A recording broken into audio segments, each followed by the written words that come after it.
How y'all doing today? I done laminated the cap. I replaced the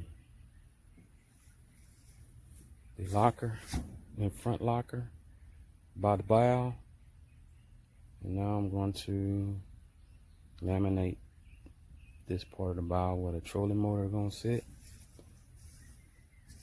I'm foaming the cap.